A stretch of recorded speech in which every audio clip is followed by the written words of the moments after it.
Hi, this is Adam Onslaught for the Global Onslaught, Chasing Cadence, a five-piece rock alternative band from Hertfordshire, who are striving to race ahead from the overly populated genre which they are usually categorised into. Having released 3 singles with accompanying videos this past year and having embarked on a co-headlining UK tour along with the release of their EP Pages, the boys are starting to make waves in the UK music scene. Having already secured support slots for the likes of Hilda May, Don Brocco and Taking Back Sunday, Chasing Cadence are ready to conquer 2014. Bold words, and they are those guys' words. We're here talking to Rob Barlow, guitarist of Chasing Cadence. Hello, Rob. Hi, dude. How are you doing? I'm very well. Thank you very much for joining us here on Metal Nation Radio. Oh, thank you, dude. Thank you. It's been a brilliant year for Chasing Cadence in 2014 so far, with your appearance at Download and about to release your new single, Heartstrong, which just come out on Monday, didn't it? Is that right? Yeah, it came out last night, dude. Literally, 9 o'clock last night. It was live, so it's all go at the moment. I bet the band are really excited with that at the minute, aren't they? Yeah, we were a bit like, I don't know, we weren't too sure how people would react to it, but so far it seems pretty solid. So, it's starting to get quite proud of it now.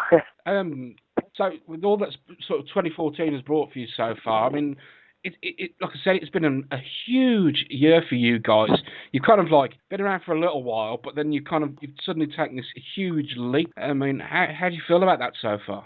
Yeah, I mean, you pretty much said it. I mean, we were about for a bit, but nothing, too big. But this last sort of 6 months has just been insane. It's completely overwhelming for all 5 of us. Like, we never thought, we always wanted to do things like be on Kerrang TV and like support big bands. And, playing something like Download Festival is such a big deal that you don't even really consider it ever happening. And then when it does, it's just, it's over in a flash. And so it's been incredible, but, so hard to sort of take it in and really seize the moment, I guess.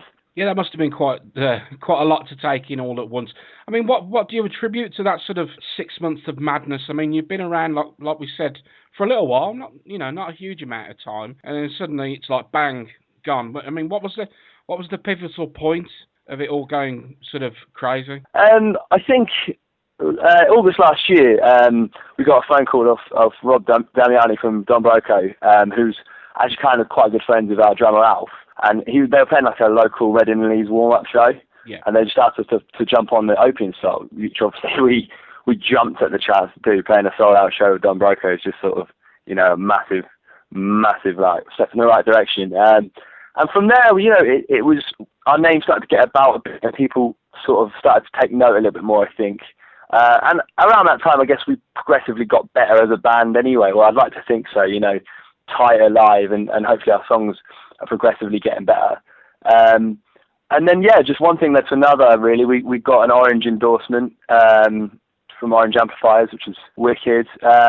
We got the Taking Back Sunday support, as you mentioned, and we played Takedown Festival in March as well. And these were all, really good checks on the band TV. And then, most importantly, I think the real push was actually the support we got online from various people, not just in this country, but around the world, which I don't even know how these people have had.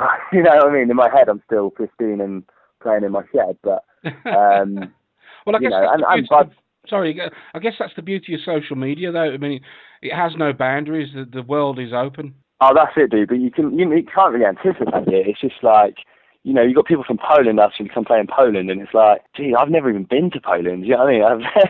And it's beautiful, and we're so grateful. But their support is what got us to Download Festival. Without their vote and their not literally just their vote, but the vote of confidence, we wouldn't have done it. So it's completely down to those people that had the faith in us. That's absolutely amazing. So you released your debut EP Pages last year.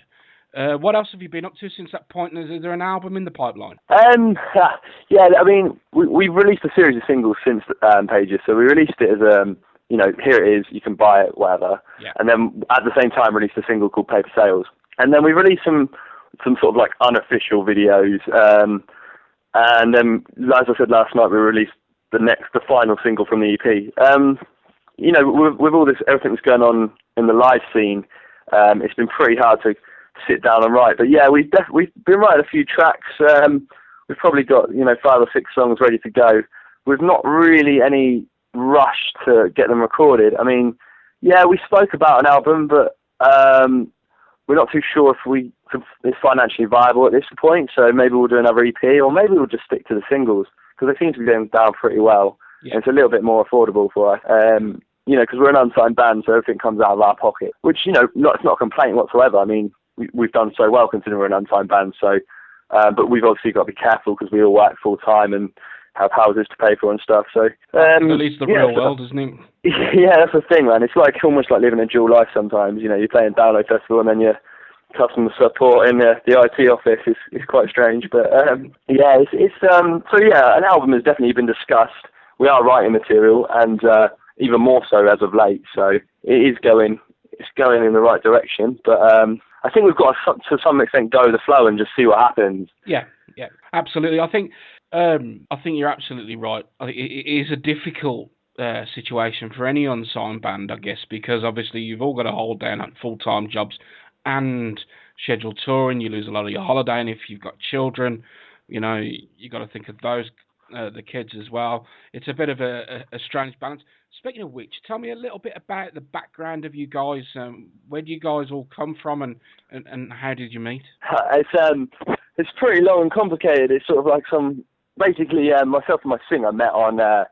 It's essentially like a dating website for band members. It's sort of like, oh, I play guitar and I sing, and do you want to get together and play guitar and sing together? It's kind of it's quite a clever tool, and it is really, really great. So we met each other through there. I was looking for a band. I'd moved to uni recently and didn't know anyone about. I'm originally from Suffolk, and I moved to Hertfordshire Uni. So I met up with Jack, and he came down, and we became like instantly good friends because we had such a common ground. And so me and Jack are actually the only original members. So at that point in time, we found a guitarist, bassist, and a drummer. Friends of friends or through the same website. Mm-hmm. But over time, unfortunately, those three original members have moved on onto different things, different aspects of life or whatever. Yeah. So our most recent member was Dan, my housemate. He's now plays bass for us, who literally picked up a bass, about 7 months ago, and now has played Download Festival and supported Take Him Out Sunday. So he's such a jammy git, basically. Yeah, that is quite jammy. Yeah, so, but we just, from the point we lost our first member, Paul, it's sort of always been a friend of a friend rather than through this website again, and I think that's a bit more important because you get that instant friendship there, which is really, really important, because if you're spending that amount of time with those people, then you need to get on with them. And we've had our fair share of arguments and disagreements, but we're still going, and we're probably stronger than ever, I guess. Well, that's all part and parcel of being a band, I guess. And I mean, from learning about that, you are the poster boys of social media in that fact. You came together through a website, and obviously now you're pushing your music out across the world through various things like Facebook, Twitter, and so on and so forth. Can you imagine for a moment how you could do it before all that came about? To be honest, what's the predecessor of Facebook? I guess it's MySpace, which is pretty much the same time for me. I mean, I might have been a bit younger than MySpace at its prime, but before that, I don't have a clue. My boss is in he's been an old rock band, and he tells me of the days where you should go around town with posters. I mean, I've never had to do that because you've got it at your fingertips, which is both brilliant and awful at the same time, because I guess it also saturates the market. Anyone can be in a band and put some tunes up. Now, I'm not taking anything away from those bands that are up and coming and starting out, because, we're not a million miles from that point ourselves anyway.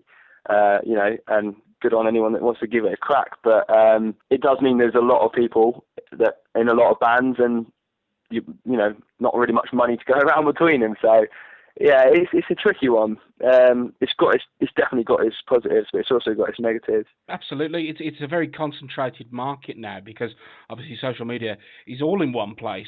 Whether you're on Facebook, Twitter, MySpace, or whatever, it's all kind of there on the internet. Whereas beforehand, I guess back in the days when I was playing, like you said, you'd have to get out there and handing flyers out at 2 or 3 o'clock in the morning in the freezing cold. And it got more physical back then. Nowadays, you can get to a lot of people in a very short period of time. Does the band embrace that method? I mean, is that exactly how you see yourselves marketing Chasing Cadence? Yeah, I think we definitely embrace it. I mean, I personally, I think social networking is amazing. I'm a big advocate of it. So yeah, I guess the guys would agree. I think our guitarist Frank, he's a little bit more traditional in the sense that he'd rather be, you know, sitting down and playing a song than like getting that song out to a mass audience, which is not really a bad thing, because you often get the too many chefs scenario where everyone's trying to do the same thing in their own way and it gets pulled about a bit. So, you know, he does his thing, we do our thing, and it kind of works. So yeah, I definitely think as a band though, we definitely embrace the social network, because as I said, we wouldn't have played Download Festival this year without it. No way. It's testimony to itself then, really, isn't it? Let's face it. Yeah. That's great. Well, your new single is available as of now, right now, this second. Absolutely. It's called Heartstrong, and the band, of course, is Chasing Cadence.